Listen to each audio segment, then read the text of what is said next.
Bonjour les gens. Vidéo pour la pleine lune du... Ok, on va tout recommencer. Vidéo pour la pleine lune du 24 en Verseau. Du 24 en Verseau, c'est une pleine lune qui va nous permettre d'évoluer. Alors c'est pas nouveau, hein, c'est le but. Mais là en Verseau, c'est quand même beaucoup de prise de conscience, beaucoup d'expansion. Je sais pas comment dire, beaucoup de choses. Et donc je pense qu'on va la sentir vite fait. Et que ça va nous permettre d'avancer. C'est beaucoup de lumière, je sais pas comment dire, peu importe. Peu importe, donc les jeux. L'oracle des miroirs, c'est un oracle que j'avais il y a très longtemps, que j'avais plus. Donc je l'ai repris. On va voir. Je sais plus comment ça fonctionne, le miroir magique, tout ça, c'est pas grave. On va suivre. Donc du coup, ce genre de... Autant quand j'utilise le tarot, encore même l'utilisation du tarot, il y a des cartes que je respecte pas forcément dans leur... dans l'origine, hein, dans le... J'ai pas du mal à parler. Dans l'interprétation d'origine, dans la lecture du tarot. Mais des oracles comme ceci, je les prends vraiment comme ça. L'oracle Lumière d'Antoinette Charbonnel, que j'aime beaucoup, ça fait un bout de temps. On va prendre l'oracle des rebelles sacrés, justement pour voir ce qui arrive un petit peu, pour voir où on va, et puis qu'est-ce que ça nous apporte surtout. Voilà, c'est ça que je cherchais. Et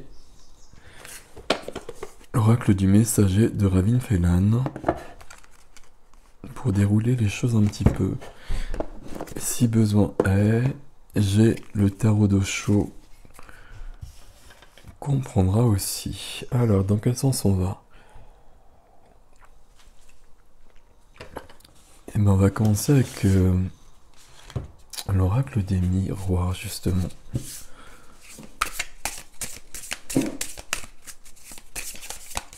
Hop. Ça va retourner. Ok, cool. Ouverture. Ma foi. Je sais pas combien j'en prends. Je sais pas combien j'en prends. C'est 3 visiblement. Ok. Hop. Waouh.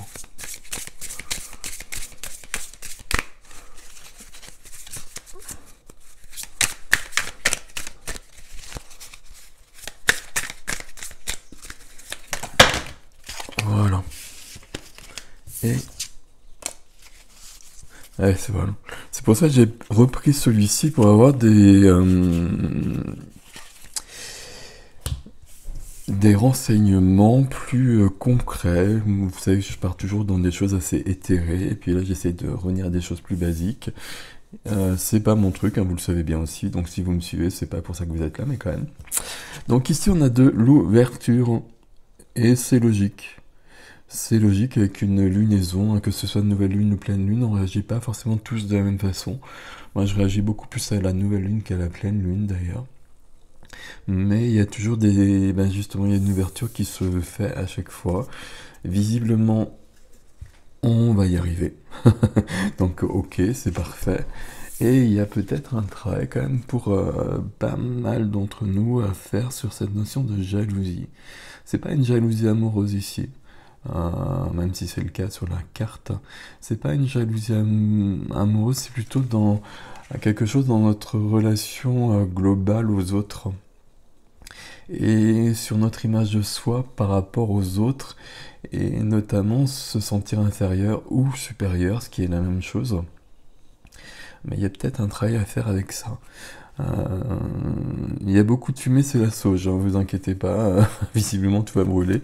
Bah, c'est comme ça. Bon, ben, ici on continue. Je les mets plus haut, je sais pas. Ok. Alors.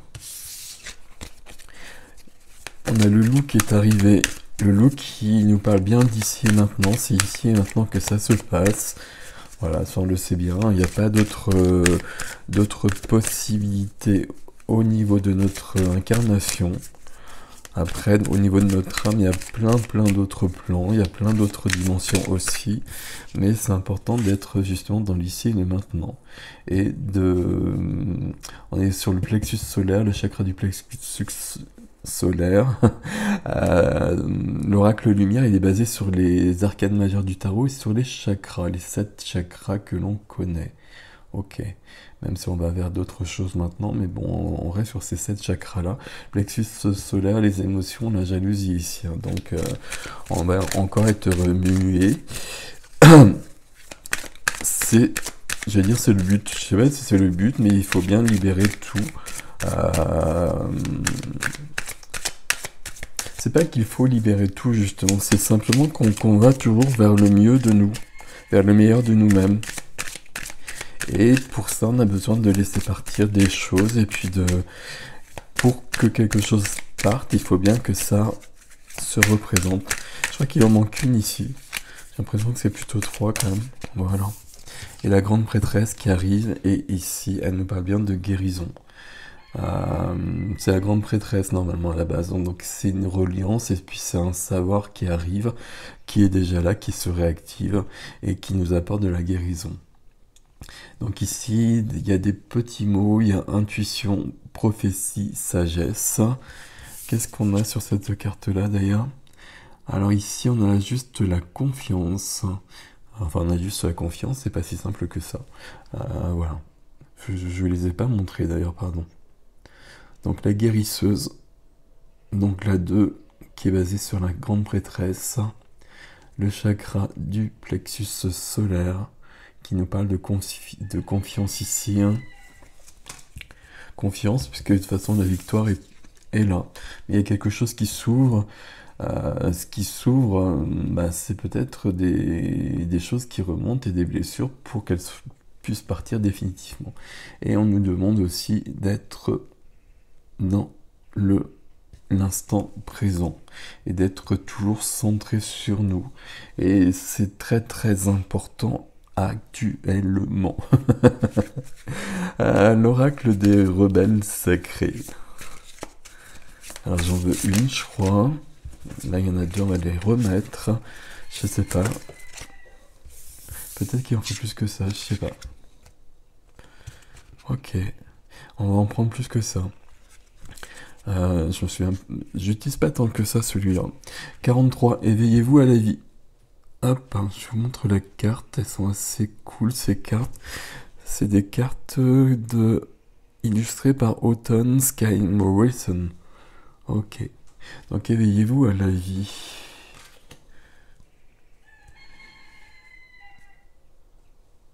Il y a bien une notion toujours, je sais pas quel terme employer, hein. C'est pour ça que j'étais en train de réfléchir. Parce qu'il y a toujours une notion d'évolution, mais c'est logique avec une pleine lune. Ça peut pas être autrement. On a bien cette carte-là qui est là. S'éveiller, ça veut dire qu'il y a des parts de nous qui sont encore en sommeil. Et que du coup, elles vont s'ouvrir. On va s'ouvrir vers autre chose. Et comme je le disais, hein, ça passe forcément par quelque chose qui remonte et qui doit partir pour laisser de la place à autre chose. Ok, j'en veux une deuxième.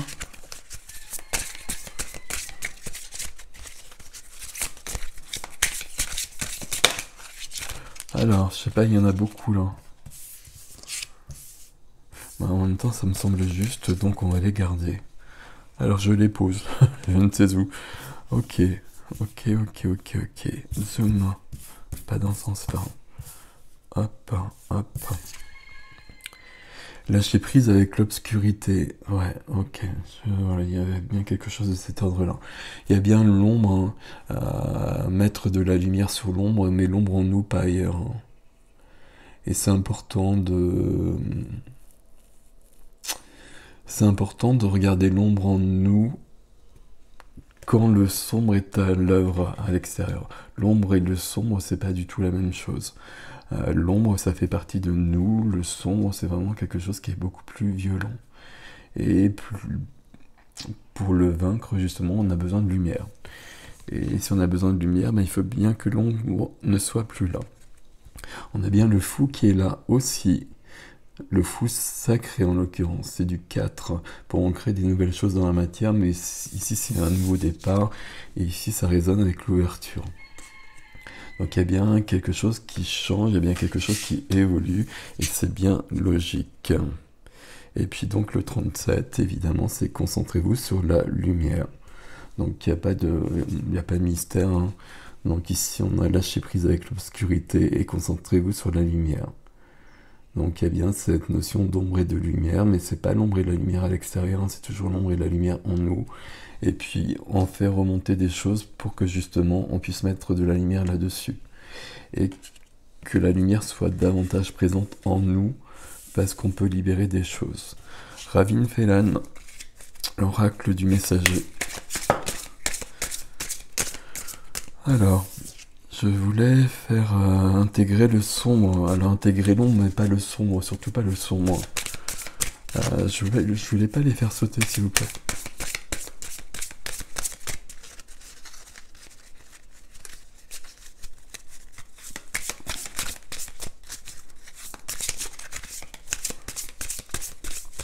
Le travail ici, abandonnez-vous à ce qui vient. Ok. Il y a bien une notion de guérison, ce qui est logique pour une pleine lune. Bah arrêtez, abandonnez-vous à ce qui vient. Je vais la garder. Pardon, je vous la présente quand même.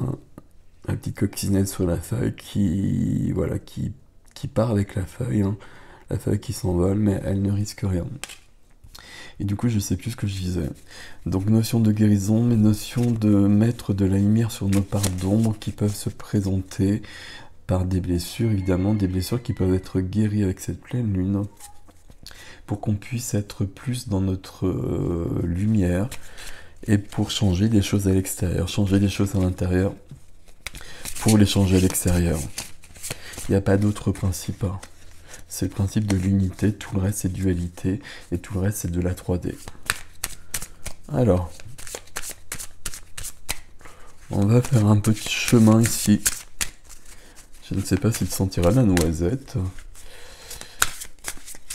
Tandis que le jour se lève.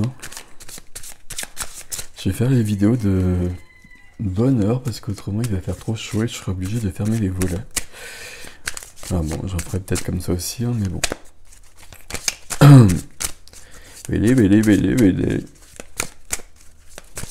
Et on y va. Hop. Bon. Soyez sans malice, donc ça, je savais que ça allait sortir, celle-ci. Soyez sans malice, hein, c'est être dans sa pleine lumière. On reste sur la même notion, hein. On a tous des mémoires et on a tous des vies aussi où on n'était pas très lumineux. C'est pour ça qu'il faut comprendre aussi que les autres ne le soient pas forcément, parce qu'on l'a tous fait. On l'a tous fait à maintes reprises et peut-être qu'on était très très puissant de ce côté-là aussi. Donc c'est juste comme ça. Et là, on est sur autre chose, on est sur un autre chemin, on est venu en créer autre chose. Donc on le choisit. Donc laissez s'exprimer vos émotions. C'est du 23, c'est du 5. Hein. Et ça correspond bien à cette lune, c'est une lune d'expansion. Et l'expansion, forcément, ça passe toujours par cette notion où il y a peut-être des choses qui dérangent un peu au départ. Hein. Donc il y a bien des choses qui remontent. Jalousie, c'est pas le bon terme. Enfin, évidemment, ça peut être le bon terme pour certains, mais il y a vraiment une notion plutôt de moi par rapport aux autres. Et de me resituer, et de me recentrer, et de me détacher aussi, et de rester pleinement aligné sur moi. C'est le fait de se confronter, c'est pas le bon terme, mais je trouve pas le bon terme, de se comparer aux autres. Il n'y a pas d'intérêt. Mais on le fait tout ça. Et là, peut-être qu'à un moment donné, il faut juste trouver son propre chemin, sur lequel on est déjà, mais l'affirmer davantage. On continue. Nourrissez l'âme. Évidemment. Qu'est-ce qu'on nourrit, hein, vous savez comment ça se passe. Qu'est-ce qu'on nourrit? On nourrit l'âme, on nourrit la lumière, on nourrit pas l'ombre. On ancre la 5D, on n'ancre pas la 3D. Alors on continue, soyez patient. Voilà, ça peut être, je vais dire lent. Il y a rien qui est très lent parce que tout est plutôt très rapide. Mais il y a des choses qu'on attend depuis longtemps quand même qui sont toujours pas là et qu'on voit toujours pas dans le concret, dans la matière. Et ça peut être décourageant. Mais à côté, ils œuvrent beaucoup. À côté, ils sont de plus en plus nombreux. Donc il n'y a aucun doute à avoir.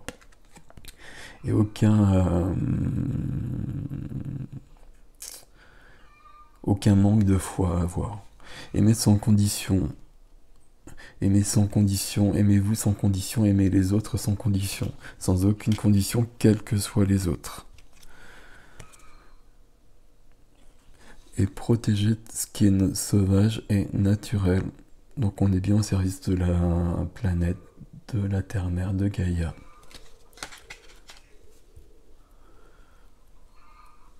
Je sais pas, 2 de plus. Laisser partir l'ancien, donc ça on l'a bien compris, hein, donc il y a bien des choses qui partent. Moi, on m'a plutôt gardé une idée d'ouverture plutôt que de laisser partir des choses, hein. Il y a plutôt une ouverture pour que d'autres choses viennent. Sur la carte, vous le voyez, il y a une porte qui s'ouvre, hein, et puis on a bien la clé pour ouvrir cette porte. Et c'est un peu ça le chemin d'éveil, c'est que des portes se présentent, des portes qu'on voyait pas juste avant, puis tout d'un coup on est juste devant la porte, et on sait pas trop quoi faire, puis on s'aperçoit qu'on a la clé dans notre poche, et donc on ouvre la porte et on continue le chemin, qui est beaucoup plus grand. Ok. Et que deux deviennent un. Que deux deviennent un. Il y a l'unité à l'intérieur. L'unité à l'intérieur pour vivre l'unité à l'extérieur. C'est d'autres choses, cette carte-là, évidemment. Donc c'est pour ça que je rigolais quelque peu. Mais on va pas partir sur d'autres exceptions. Voilà, alors je ne dis plus toutes ces phrases-là, hein. C'est vous qui savez. C'est vous qui savez si c'est juste ou pas pour vous, hein. Peut-être que c'est pas du tout juste pour vous, etc. Votre discernement, le plus important, c'est vous qui recevez les choses. Donc moi, je vous présente ce que j'ai, et puis je vous dis ce que je ressens par rapport à ça, puis les messages qui viennent en même temps, éventuellement. Mais c'est toujours juste, la seule guidance qui soit juste, c'est toujours la vôtre. Et ça, il faut vraiment l'appliquer tout le temps, tout le temps, tout le temps. Et c'est très important, et c'est de plus en plus important d'ailleurs. Donc voilà. Et du coup, je sais plus ce que je disais, mais que deux deviennent un, c'est vraiment l'unité. L'unité à l'intérieur pour la vivre à l'extérieur. Et dans l'unité, on ne peut pas exclure. C'est pas possible, sinon il n'y a pas d'unité. Voilà, et donc je vous montre quand même cette carte. Évidemment, pour d'autres, il y aura un autre message ici, hein. Il y a des gens sur des chemins de relations d'âme qui avancent. Et ça avance encore beaucoup à nouveau, justement. Et ça avance à nouveau beaucoup, justement, parce qu'il faut se préparer pour autre chose. Ok, je pense qu'on va pas aller plus loin au niveau des cartes. 1, 2, 3, 4, 3, j'en ai 8, donc j'en voulais 7, et il y en a une qui voulait venir. C'était quand même abandonné à ce qui vient, qui a sauté 2 fois, hein. La petite coccinelle. Bon, ça va remuer, hein. On le sait bien, on sait comment ça se passe, mais avec cette carte-là, ça remue justement. Ici, il y a cette phrase-là, mais c'est aussi le lâcher prise. Lâcher prise, on pose les actions qu'on doit poser, puis après on peut plus rien faire d'autre. Donc on laisse faire. Et peut-être que le résultat est surprenant, mais on laisse faire. Et on ouvre d'autres portes. On ouvre d'autres portes. On va plus loin sur le chemin. Ok. Et puis il y a quand même partout notion de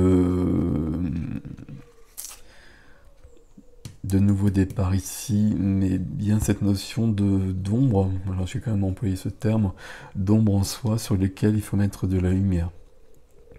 On ira de plus en plus loin par rapport à ça, parce qu'il n'y aura plus aucune zone d'ombre qui sera acceptée par la source, hein. Et puis, tout simplement parce que ça nous affaiblit. Donc il faudra bien que la lumière soit partout sur les ombres. Je sais pas si vous voyez ce que je veux dire quand je dis ça.